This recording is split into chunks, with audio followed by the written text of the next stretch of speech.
everyone. Welcome. Thank you all for coming here today. My name is Penny Wright, and we're delighted to have some very familiar faces and some not so familiar faces. Welcome to all of you. Just a little history here. About a year ago, I had some contact with Maureen, and I can't exactly remember what it was, but she was writing a book, and we get many communications from people who are writing books, and so I said, sure, we consider your book, let me know when it's published, etc. In January, one day I picked up the New York Times and I read just a really fantastic op-ed piece about women in Wall Street, and I thought, wow, that's the same name as the woman who contacted me about her book, so I thought I better email her right away. So I did that day. At work, I emailed her. Hello, Maureen, really, we're very interested. Went home after work, PBS NewsHour, there she is. So I thought, oh no, of all my bad timing, this is, my little email is not going to reach her. So I thought, okay, I just have to be philosophical. You know, if she gets back to me, she gets back to me. She got back to me, which was really amazing. So immediately we invited her here, and we're happy to have her here. I think some of you are friends of Maureen's, but for those of you who aren't, just some exciting news, and some of you may know bits and pieces of this, but this book, Opening Belle, was optioned for a film, and more than that, the script has been written for the film. The producer and actor involved are Reese Witherspoon. So this is just a huge, now, all that is to say, the books are for sale. You could actually get her autograph. William from Southampton Books, which is just a great new bookstore, has kindly come over here with some books. And so we thank him. Wanted to mention that the Rogers Memorial Library also is in somewhat of competition because we have our own book sale, which happens to be open today. And we have wonderful books. It's open from 10 to 4, so do stop by. The last thing I'm going to mention is that our library's budget vote is Friday. We have approximately 14,000 people in our library district, and if we get 400 votes for a vote like this, we feel lucky. This is not the way it should be. So many of you are not registered to vote here. Those of you who are registered to vote out here, we would love to see you come by on Friday. I think it's 10 to 8 or something. And just show up and you'll be welcome here at the Rogers Memorial Library. Just a couple more words about Maureen. After 12 years on Wall Street, Maureen, who was formerly the youngest managing director at Bear Stearns and a Cornell graduate, switched gears to earn her Master's of Fine Arts at Columbia University in order to write and to tutor at inner city schools. Walls Within Walls, her first book, a mystery for middle school audiences, has been awarded curriculum prizes by the states of Texas and Connecticut, and she was named one of the best new voices by the American Library Association. Maureen is also an active board member of numerous charities, and she believes her biggest project is raising her 4 children with her husband, which, according to her, never feels like a job at all. Please welcome Maureen Cherry.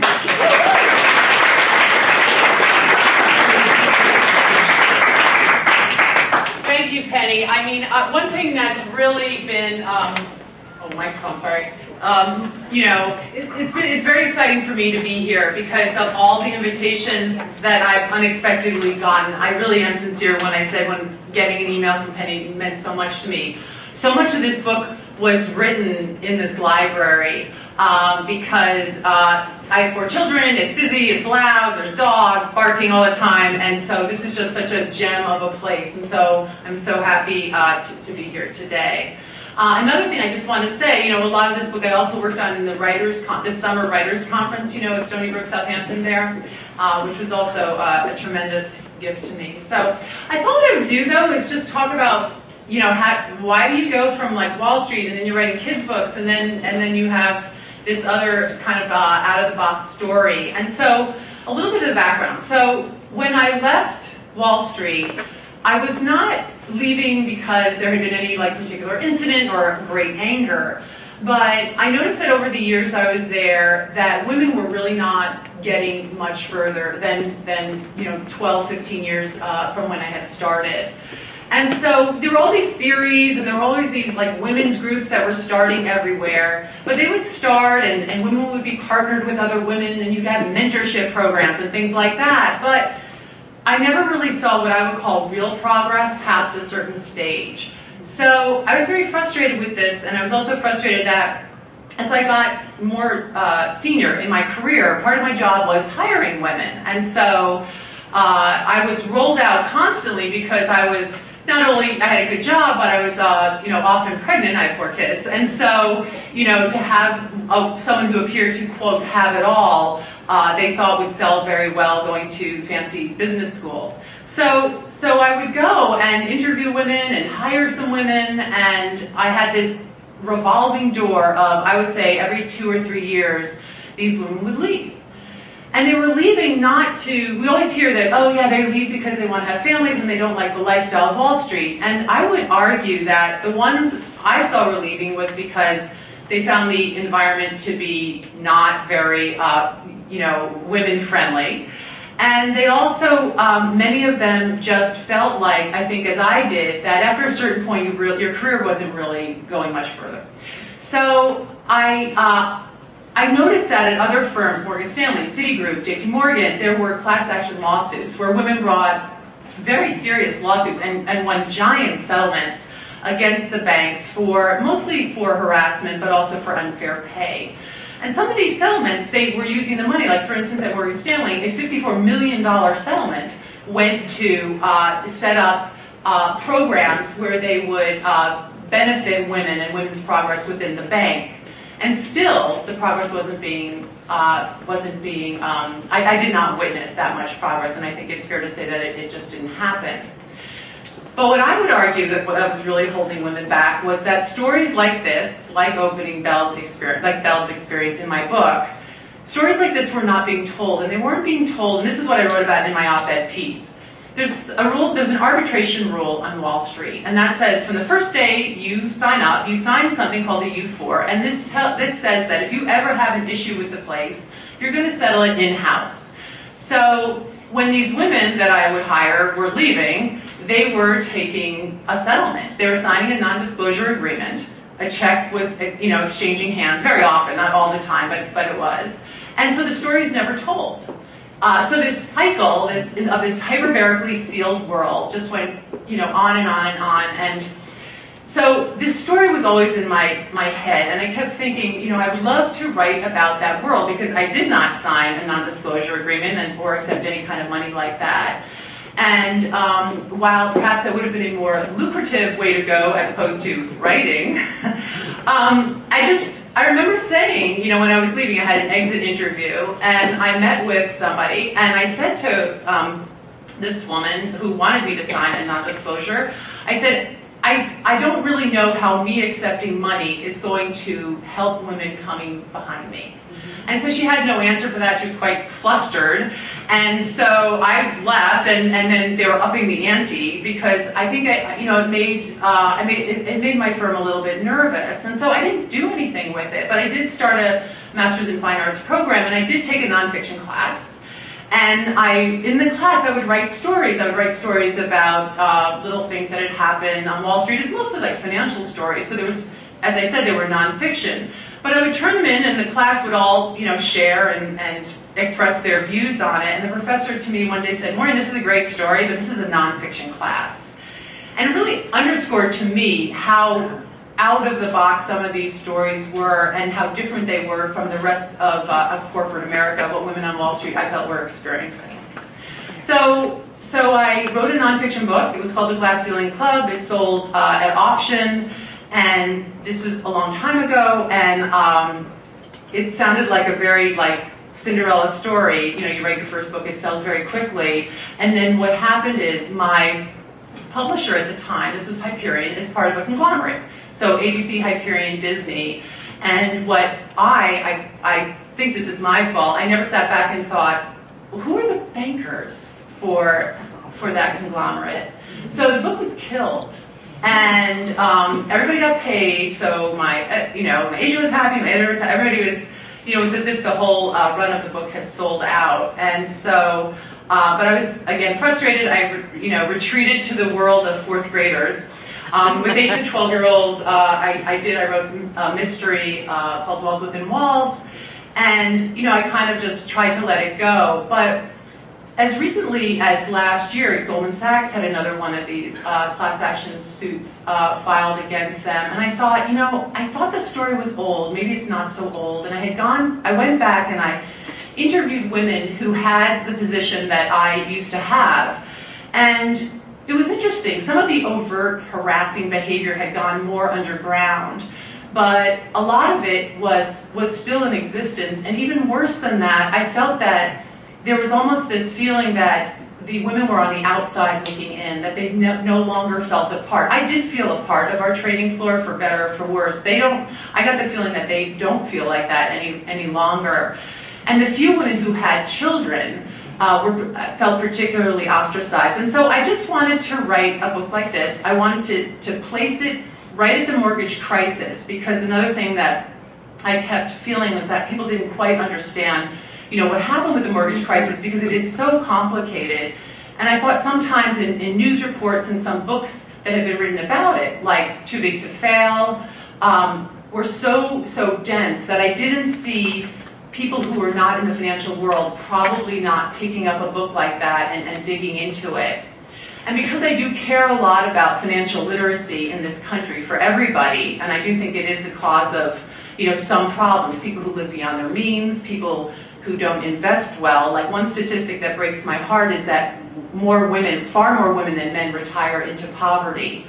And I do think a lot of that is because, women have never really, in some cases, never had to handle their finances before. So I felt like having a book that took a lot of these issues, explained things in a user-friendly way, and then made it sort of funny, would maybe appeal to people who ordinarily wouldn't pick up a financial story.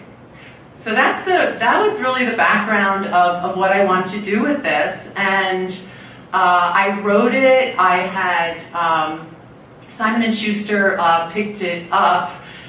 I had another publishing house which offered me a lot more money, but they wanted me to change the ending. I'm not going to tell you how it ends, but I will say the ending they wanted was the Hollywood ending, where the protagonist is now running a giant investment bank. And so, since that actually has never happened in this country, and we will have a woman president before we, I think, have a woman running a large investment bank, I just thought, to me, it seemed far-fetched. So the other thing that came up continually in editing sessions, which I think is quite interesting, is the use of putting dollar amounts with certain jobs. We're telling our young women and young girls all the time, you should go for it, you can be anything you want to do. And yet we're also telling them, money, it's kind of a guy thing, and when I would put real numbers on the page, my editors sort of would blanch and say, well, it makes her a little bit unlikable. You have a character who's unlikable because she's financially successful. So I said back to her, and I adore her, do you realize in this country right now, in 40% of American households, women are primary or sole breadwinners? And that women who have children are primary or sole breadwinners. And so I don't know how that plays out if we're telling them, okay, you should be the primary breadwinner, but you also shouldn't make too much money because you want to be likable. So I took a chance with it, and it's interesting because in reviews, I've had, for instance, in the New York Times, very positive reviews, and then there will be a little dig about it's hard to relate to a woman, or is it possible to think that a working woman who's the sole breadwinner of her family really has any problems because she can sort of buy her way out of them. And so it's interesting. And so this is one thing with the movie side of this book that has been an interesting conversation with the Hollywood group. I don't know if you've been following this. There was this one actress in Hollywood found out that her co-star was paid quite a bit more for really comparative roles. And she got upset about it. And it was because of a misfired email. And that's how it all started. And so it was interesting because some actresses said, well, we're overpaid, as on Wall Street. You know, it's a highly compensated industry. So we really shouldn't get too uppity about how much money it is. But it is just something worth noting, and I think worth talking about. It's something I've done in this book. Trying to think of, there's other, those are really the major themes. Kind of on a lesser note, I brought up some things that I think are just some things I'm witnessing going on, you know, in our world today that aren't talked about that much that I think are worth noting. One is a stay-at-home dad. And, you know, I live in New York, and there aren't that many stay-at-home dads. It was really hard to find one. And so of my friend group, and I don't mean a man who's staying home and he's, you know, working on a tech startup, or he's playing guitar at night or something like that. I mean really where his primary job is taking care of children, going grocery shopping, and that sort of thing. And so I spied one day, I was walking my dog in Central Park, and I see a guy pushing a swing at like 10 in the morning, and I'm thinking, oh, that's interesting. And I was a creepy lady who didn't have a kid with her, who goes into the playground, like, hi. And he was my interview subject for the stay-at-home dad, and he introduced me to his friend, also a stay-at-home dad. They call themselves Sad Dad, Stay-at-Home Dad. And the Sad Dads gave me a lot of perspective to write from my character Belle. Her husband is a sad dad, and you kind of get into a little bit of the emasculation and frustration, and I felt great empathy for the work they do and how it's really almost looked down upon in our society. So one interesting thing, the book's selling well in Europe, and there are quite a few sad dads there, but they're not sad. And it's just a more accepted, instead of certain parts of Europe, more accepted, and there's a just tremendous support for families in some of these, you know, more socialist countries. And so I know that's not our experience here, and I'm not saying it should be, but it was interesting to bring that into the book too. What Bruce, her husband, also gets to do is be a little bit of a social conscious. So while she tries to explain to him, what is a mortgage? What's into the more what I would call unnecessarily complicated financial instruments that were being sold at the time, he, in a very innocent way, asks her questions about it and gets to, I think, have a reader who has no knowledge of that world. You get to sort of learn with him. So other themes, I think those are really the major ones. A lot of the sort of flirtation and harassment that goes along with what I would call an overly familiar environment. So as you know, like a trading floor, you've all seen crazy movies like Wolf of Wall Street or something like that, where there's no walls, there's no real privacy, and people sit quite close to each other. And it's interesting that there's a lot of ex-athletes who are really attracted to a business like that, where there's so much teamwork, camaraderie, and also a great amount of fun. And so in the book, I tried to bring some of the fun in there too. I had a meeting yesterday with Warner Brothers, and this really gifted writer kept saying, I don't understand why, if somebody's in that environment, why you just don't leave. And so we really got into this because she was saying, like, well, if you have a better movie to work on at another studio, you just leave and do that. And I think for some of us in like more corporate-y jobs where there is a lot of camaraderie, we tend to stick around for better or worse and feel a lot of feel like that is another subset of family for some people. The book also touches a little bit on dress in the workplace, because I talk to a lot of millennials who feel very strongly that women should be able to dress, really, as long as it's what their definition of professional dress varies very much from more traditional dress. So there's a character in the book, and her name is Naked Girl, and there was There was I worked with a woman that was the moniker given to her because she really dressed you would really notice her a mile away, and she was very beautiful, and it was really controversial, and so some of the men would come to us, the women who were wearing drab Brooks Brothers suits, and say, you gotta speak to her, because and yet it was all the talk, and so she's an interesting character because when I speak to young women now, they think that's totally fine. When I speak to young men now, they think it's not fine. They say, if I have to come to work every day in a suit and a tie, this is not equivalent dress. A short skirt and really high heels, and so that's been another area that has caused a lot of discussion, and so These are the things that I touched on in the book. So I want to leave time to talk, ask questions. I find that we get a little meatier when I get a sense of what you're thinking of. So yes, Penny. I have a question. Are you in touch with any of your former male colleagues who seem to have recognized elements of themselves in your book? So everyone heard your question. Yeah, I mean, that's the thing.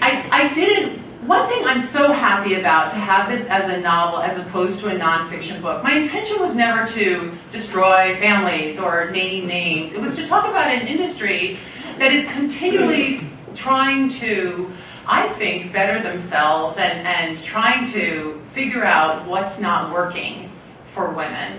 And so one big surprise to me has been, instead of doing a lot of bookstores and libraries, I'm mostly doing financial institutions, hedge funds, investment banks, private equity firms. And so it's great, they buy a lot of books. And I'm not really trying to express something one way or the other, except I do feel like I can bring very unedited comments from both women and men who are not concerned with losing their job, because they will speak openly to me, because half the time I'm speaking at somebody who's at a different place. But for my own former coworkers, it's actually been very positive. There's one outrageous scene, it got edited out of the book, you'll see it in the movie, but I was nursing and expressing milk at work. I didn't have I was on the floor, so I would go into this thing, express it, put it into a little office refrigerator, like one of those little dorm refrigerators. And it was the subject of great fascination amongst the men that I worked with. And so one dared another to drink a shot of breast milk. And the guy took the dare because that's what they did. And so what was most interesting, though, my reaction wasn't, oh, I'm so humiliated, poor me. It was more like, what is my kid drinking tomorrow? How this is like. So there was an element of that for which men have, I would say, apologized for, saying that they didn't really realize how outrageous it was at the time. And also, a recognition that there was a lot of like this team feeling, and this feeling that you were like a sister to us. We would tease our sister the way that we teased you or other women that we worked with. And I think that's true. I don't think it was, they're not drinking my milk to embarrass me. It was more to just, like you would do to your little sister. Yeah. Yeah. So. Well, I got another one. Oh, no, take the other ones.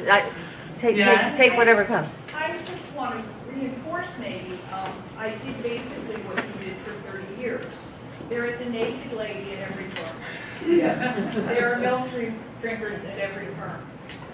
And it really is everywhere. But your description of, even if you were the most successful woman, and I've lasted 30 years, you feel like you're on the outside, even if you are one of the inside. And one way they keep you on the outside, I shouldn't say they, that's too short, but one way you are kept on the outside is by the pay differential, because it's Wall Street. Every single thing is measured in a number, and it doesn't matter what the subject is. And so by doing that, that is another way to keep you on the outside, because it's the only way you can rate yourself, and that's the only way people rate you. It's not so much title, it's what's in the bank account. So it's a subtle but effective thing that happens. And there are many subtle or effective things. And over time, as you have said, it becomes more subtle, but still big. So that leads into the question I get a lot about why do the numbers stay so anemic? Why don't women help pull up other women, into the boardroom? And so there's two reasons that make sense to me that I've heard continually. One is that, the sharp elbows of, I worked super hard to get here, and junior lady here is not going to get it any easier than I had it. So if you think I'm going to help you, that's not happening. My own experience, the first managing director meeting I went to, there was one other woman there, and she said to me, I really like being the only woman in the room. Now, she was kidding. She wasn't kidding, There was that, like, eh. The other reason is the scarcity thing. That some women feel like, okay, if there's a boardroom table, there's 12 seats, and there's one woman or two women at that's a really limited resource, and so I'm not going to, perhaps push myself out by pulling another woman up. Those are just theories. Yes? So, two-part question. There was an article in the New York Times that kind of reinforces what Allison was saying, that among all industries, Wall Street has the greatest pay differential job for job across the board. And having said that, now you are being invited to firms that can change that landscape. Do you find a friendly attitude amongst the people that you're talking to about that aspect of financial jobs for women? So when you get to the discussion of pay, you're never going to have a bank volunteer like, yes, we pay our women, 63 cents on the dollar. So I've never heard that. But I do point out, and they will freely point out, that women who have certain titles are, very senior titles, are often in the lesser paying parts of a bank. So in human resources, in corporate communications, and marketing. Pink collar, they call it. Pink collar. Pink collar. There you go. They're in the pink collar. And so, but Bloomberg News did a fabulous study. This to me was the most apples to apples comparison I had ever seen. They went to Columbia University, MBA grads, day of graduation. They found the people who were all going to Wall Street. They took an equal number of men and women, and they followed them for 7 years. And so everybody whom they followed, if they left the game for a year, or if they had a child or anything, that they were no longer part of this study. And they found a pretty shocking drop. 7 years later, the women were down anywhere between, I want to say it was like 58 cents to 72 cents on the dollar. And so that to me is really, it's black and white. And so when you speak to senior men about it, they too try to look into why is there this unconscious bias. Like in the initial levels, associates and vice presidents, it's all fine. But when you get to the real profit centers, the very senior positions in a bank, it is human nature that people tend to trust people who are more like them. And so forever, these positions have been filled with men. And so there is this feeling, it's not like they don't like women. I feel like they truly think that the best man for the job is a man. So another thing that's going on is there's a lot of messaging from wonderful authors and people like Sheryl Sandberg, who is leading, doing that whole lean in movement, Sally Krawcheck, who had been the CFO of Bank of America, and they're very empowering messages that they're sending to women. Some millennials really have an issue with, because they're saying, leaning in, speaking louder, demanding a bigger bonus, you're saying we should act more man-like, that it's a man's world and we should act more man-like. And there's a certain aspect of truth, I think, that and they don't want to be like that. They don't want to have to do that. So, yes. I was in an attendant business working on Wall Street quite a while ago, interviewing, I was a headhunter, ashamed to say so, but I was. There's no shame in, Okay. right? But speaking with corporate executives and banking executives as they explained to me the personality of candidates they would like to see, what I got out of it was there are men and then genderless alien beings, much like an automaton or a computer. You don't have to say that came, not in words, Right. but in It was gesture. insinuated. Yes, it was. Yeah. And that never changed, no matter who I spoke to. Right. Well, now we would not call you a headhunter, an executive search person. That's changed, but everything else sounds spot on. Yeah. Yes. I forgot to mention that I happen to know that your book is considered a best-selling book. What's the trajectory of the book sales? Did it start off kind of quiet? Has it grown? Is it selling abroad? You know, I what's think it doing? it sold very well in the beginning. I think some people were expecting a real tell-all and a beatdown on Wall Street. This was at the height of Bernie Sanders' popularity, and it's not that. You know, it's something softer than that. And so it did this, and now it's doing this again because a different audience has picked it up.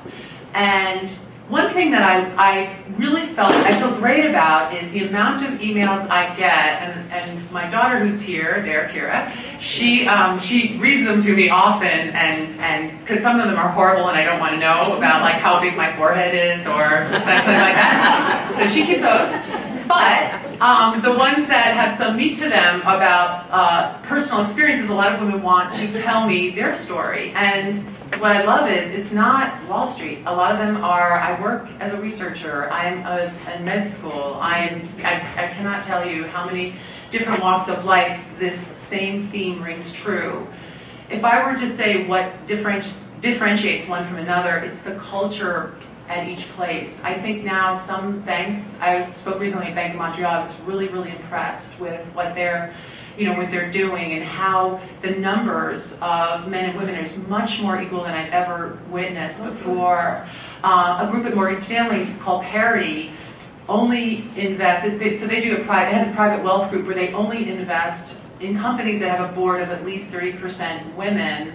Initially there was some resistance to that as one of your statistics, but they are outperforming. So I think to cue into Allison's point about money, I think as the idea that, having many more opinions at the table, having better representation at the table actually leads to profitability, when that really rings home, I do think it'll change. Yes. How would you see Wall Street changing if it were a more parity industry, if more women? I think a lot of the stuff in the book, like the frat boy behavior. There's a book coming out in a few weeks. Sam Polk wrote, he was a trader at Bank of America, and he wrote a whole thing about throw talk and how, that almost, how even more outside that lets women feel. And so I think that the more these things are discussed, the more aware that people will be. When the whole Roger Ailes, Gretchen Carlson thing blew up, I was watching footage, and she's sitting in between two men, and they're discussing. She looked great, and they were discussing how great she looked on national television, and you could see she was like reddening a little, and she was becoming the smaller person in the room very quickly, and she just wanted to keep the conversation moving on. And I think these two men, they were generally complimenting her, but I think not having a sense of how it made her feel, or how, the term that millennials always use is objectifying. And so I think it was odd to witness that, on national television. And I think the more aware people are of it, the less it'll happen. Yeah. And I had a career in advertising. It was very much the same with the frat boys. You're a Mad Men, yeah. And I was wondering also, not so much the pay, but I was doing the same thing, nursing in my little office and putting in the refrigerator, but it was the women that did not have a husband, didn't have the children, and they were clearly jealous, and they would call these meetings at 6, 7 o'clock, and I'd sit in this room, and I would sit back, and my blouse would get 2 wet rings because and I was kind of going like this, and it was the woman who called the meeting who would say, well, it's obvious that Mary Matt, has to go home to her kids. It was humiliating, and it wasn't the men so much, but there was a couple of women in my group in advertising that I just could tell they were very jealous of having it all, and I was wondering, you must have been up against No, I think partially, I do think there's an element of jealousy. I also think that there are many women in these places who've sacrificed so much. In my group, there was only one other woman who had a child, and this is a very large trading floor. And so there's a character I use in my book, I call her Lisa Blackman, and she was somebody who was all in. And I think those types that's a very realistic character. Sometimes, men have a lot more options as opposed to women who just feel like to be accepted and to be seen as one of the winners, they have to appear to the rest of their co-workers that there's no distractions in their life, and for some that means not having kids. And so I was really shocked. There was a woman at a hedge fund who's been very successful, and I was so happy to get an interview with her, and she said some really mean things about moms, and I'm trying to be like, poker face about it, but she said, I can't stand these women who come in here and they pop out a baby every 2 years and then they disappear on me for 6 weeks. Like in 6 weeks, maternity leave, that's horrible. But, and so one thing that struck me around the time when I had a maternity leave, a guy I worked with got very ill and he left for far longer than I was gone. And so there was this great rally around him to support him, to take his accounts, to make sure he was made whole on his year because we were all being paid a commission. And I had quite the opposite experience because I left and it was like a free-for-all. What can we take of hers, And so that is just another way that I don't think families are. It's never been demanded in our country that companies really support families in a way that we see modeled in other places. So. Again, it's back to the mixed message for women. Go for it. Give everything you've got to your job, but have a family. Be perfect. Have the perfect home. Pinterest ready home at all times. So, yes. So, how do you think you change it for the next generation? How do we make girls feel important and take pride and be smart in math and it's okay? Yeah. I know. I was saying to someone the other day, I never see an awkward teenager anymore. Even teenagers, they always look perfect. They don't seem to have acne. They don't whatever happened to large noses? They don't exist anymore for teens. So I feel for them. I think it's even harder in some ways because this perfection of even dress, I feel like there's a tremendous amount of pressure to dress well, to look great, to be happy, to have your social media accounts up to date all the time, and to be excelling in whatever you do. So a woman I know interviews for Goldman Sachs. So she goes to these very fancy colleges, Stanford, Harvard, and she says at those 2 places she no longer can fill her docket. In other words, there's not enough people at these elite schools who want to work on Wall Street anymore to fill an interview schedule for her. So when you get into it, I had one millennial woman who was telling me that she, I don't like to say what I do. I don't say I work on Wall Street. I say that I work for, selling financial instruments or something like that. So there's definitely a tarnished reputation because I think that it's been seen as, it's all greed or it's fraud, and that's incorrect.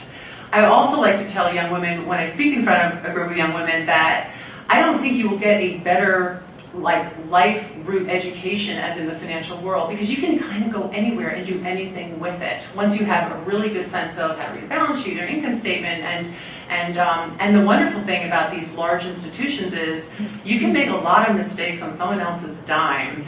I see so many young people going to these very small startup firms and tech firms, and it's great if you're Mark Zuckerberg. It's not so great if you're living on stock options, and have really all the frustrations of everything there is to be at a small company. So I wish that Wall Street could communicate better the good things, such as financing small companies, allowing the people who are retiring to invest and to have a nice, comfortable retirement and that sort of thing. That message is really lost right now, and it's more about the terrible, fraudulent things which are definitely true and have happened, and what can we do to police that more seems to be the message, which is unfortunate. Maureen, did you see the film Too Big to Fail? No, I saw it. I did see Too Big to Fail. I saw The Big Short. Yeah. I was just curious about your reaction to that film. Yeah. I actually like The Big Short very much.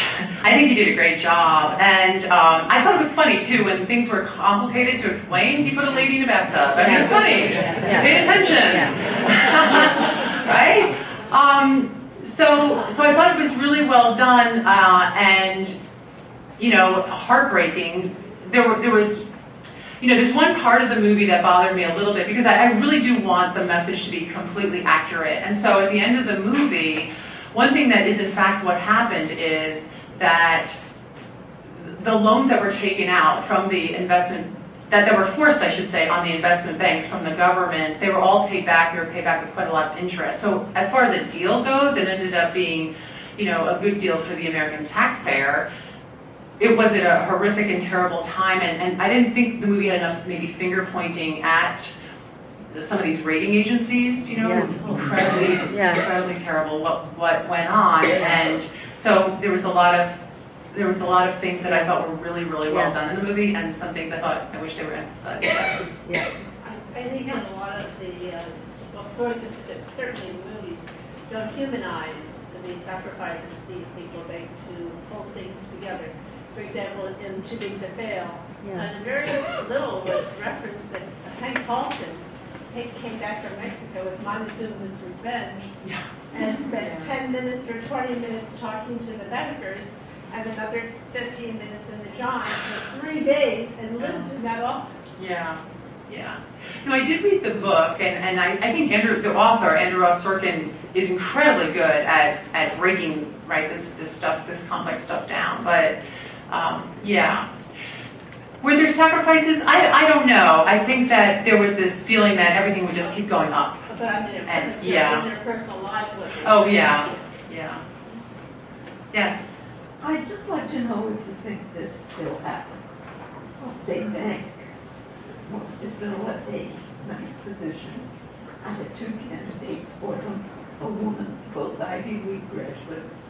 She was perfection, and he was socially a mess.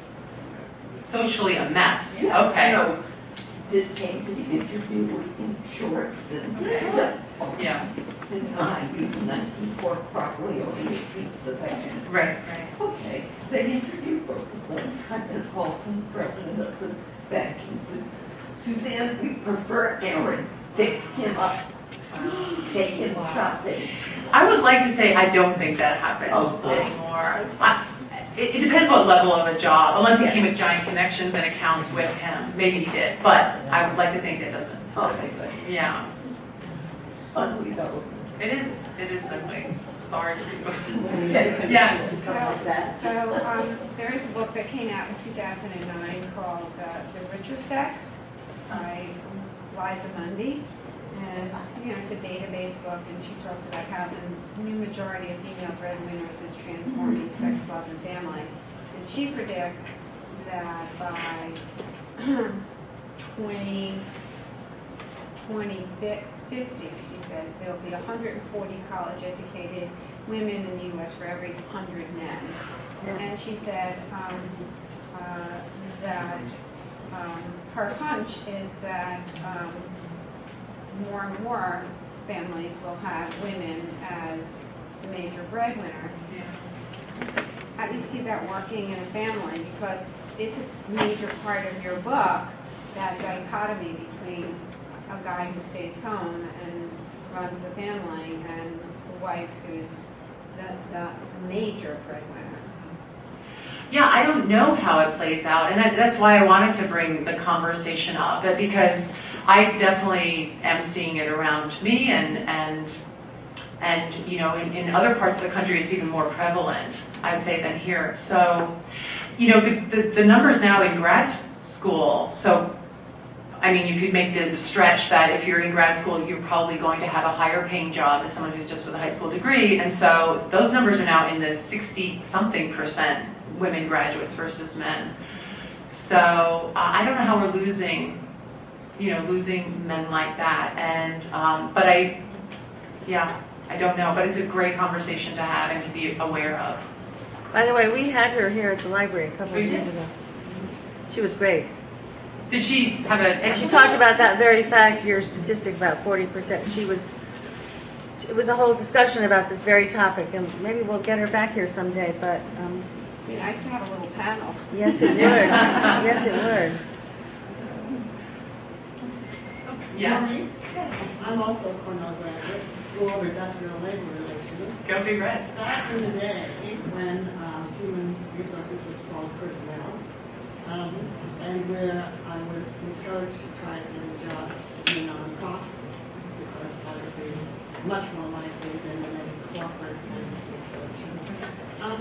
So that was a much rougher. I put off out of Japanese, put my husband to medical school. But unfortunately, then of course I was very involved in equal pay issues with now and those kinds of things. And I don't see that anything has changed a whole lot. This thing about women being rotten to women on an executive level was prevalent. Too bad. It hasn't changed a whole lot. But there's some encouragement, I guess. You know, so one thing I keep wondering is if there was just more transparency. Like if there was just you know, we all get our bonuses, it's all hush-hush, nobody really knows what everybody else is making, you know.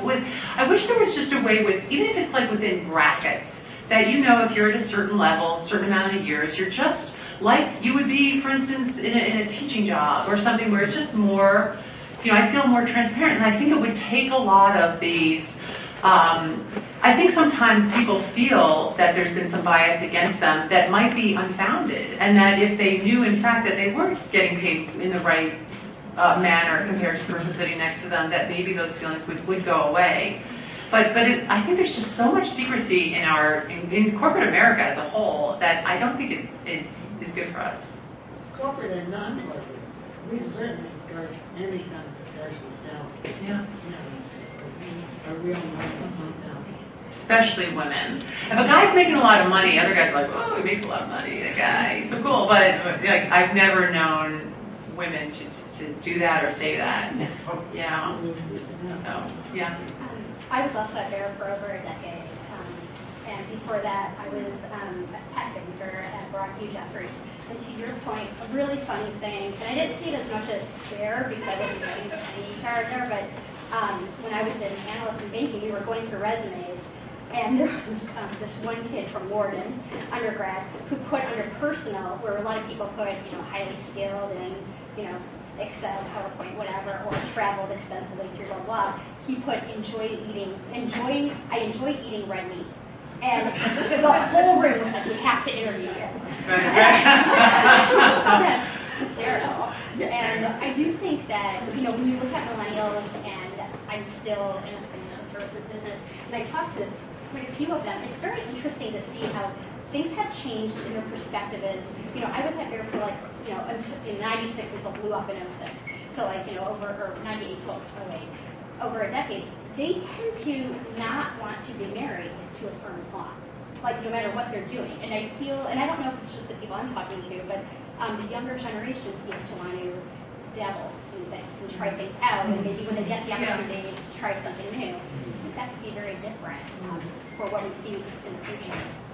I think part of that dabbling, though, is because they have maybe their own parents felt ripped off, or somehow, you know, their firm wasn't there for them. I'm not talking about Wall Street. Like I have a sister who worked at AT&T from the day she got out of college for 30 years and was the most loyal person ever, and she got laid off to be hired back as essentially an employee with no benefits.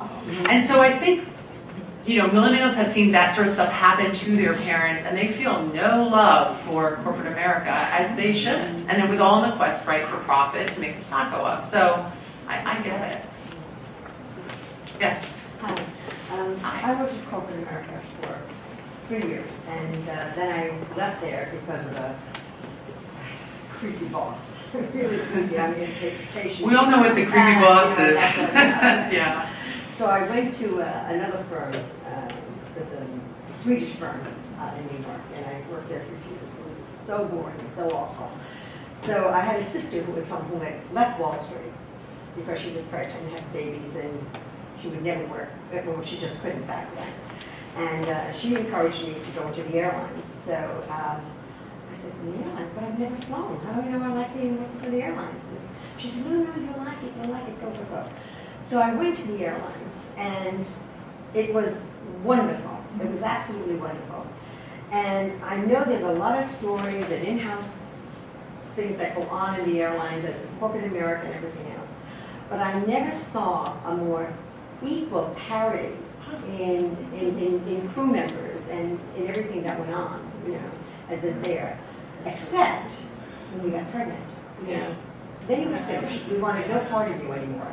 So we all had good little girls left, you know, and I was happy. I mean, we didn't know any better. Right. And off I went to Suburban, and I had my 2 babies, and blah, blah, blah. And then out of the blue, one day, we get phone calls saying, we want you back. They signed the Civil Rights Act. So all of a sudden, pregnant women were back in the air. You know, it was just an amazing thing. So, you know, everything is slow to happen. And my sister worked on Wall Street at Merrill Lynch for many, many, many years. And my brother was in law. So we all compared, you know, career cycles and what it's like in different areas of the workplace, you know. And it's all very much the same. But I think, and I don't mean to put this down about women, but we were all brought up to be very strong women. We had an older brother who was, you know, great success, you know, an Irish mother's dream son and 4 daughters. But, you know, we challenged him on everything, you know, and he challenged us as well. So I don't think it's all Wall Street that, or corporate America does a lot of things. You know, it's the way we're raised as girls, I think, that makes us less vulnerable, or more vulnerable, I should say. And I'm not saying that, you know, that makes women better or less, you know. But I think there's less and less of it today, of course, than we never saw back. So you're kind of saying have a thicker skin, right, in some situations, or have a little... Not even a thicker skin, but I think a guy would know. You know, yeah, you'd be a little more... and that's not everyone, because I know my sister was a very docile woman. You know, she stopped working 2 years after she was out of school and married very quickly. But those of us in our family came from a big Irish family, and lots of us on Wall Street or corporate America. And maybe it's from being from a big family and having more confidence or something, you know. But I had one boss, and he was creepy. I mean, really creepy, this guy, you know. Just coming around. What is going on? We know creepy guy. You know? Yeah. Excuse me. Yeah. But no, I used to work with a man who used to say that, oh, ask those girls you're interviewing if they have any brothers, meaning he wanted the tougher ones, you know? He didn't want. That's the truth. Yeah, and so one woman came to me one day because there was a man we worked with who was a great, like, old school guy, real great salesperson, and he was a complimenter. And I talk about him a lot because I adored him, and he would always say, great dress, you know, love your earrings, and younger women were bothered by it, and he meant no, but he didn't touch. He meant it really well, and so I didn't like that this oversensitivity. They wanted me to file a complaint about him, and I didn't think he was being leering. I think it's just his ways, old school sales guy, and so I talked to him, and it was hard for me to talk to him because I felt like I kind of crushed him a little bit. But again, the ability to just communicate with people, make it more transparent. This bothers me. I don't really like it. is easier than trying to file things and have paperwork and trails about people that I think are unnecessary. So I guess, yeah, have brothers. Have some brothers, yeah. I think this all speaks to the point that it's all a relativity scale. It depends on who you're talking to, who's your supervisor, what is their relationship with their wives or their mothers or their sisters, and what their attitude is to interacting with women, and what their expectations are about how a woman should act. And sometimes they cannot separate out social from workplace and objectivity from rationality. It depends. It all depends on how flexible and mentally the yeah. And when you interview someone, you don't know all that stuff at that time. Maureen, can I ask one last question? Yes. Do you have another book percolating in here? Oh. I got one with that, her title, State Collar. Yeah, that is a good thing. I do. I don't really like to talk about it very much because it's, yeah. But I think it's a great idea for a book. I think. I'm very interested in, many of my friends who still have school-age children also have parents who are starting to, ail in some way. And so it's a book about, this doesn't sound funny at all, but it's kind of a book about that I really like when generations live together, different generations, and so it's a scenario like that brings some aspects of dementia into it too. So Is this a novel? it's a novel, but it has a lot of true stuff in there. Well, I'm glad to hear you're writing another book because we definitely want you back. Oh, now she wants.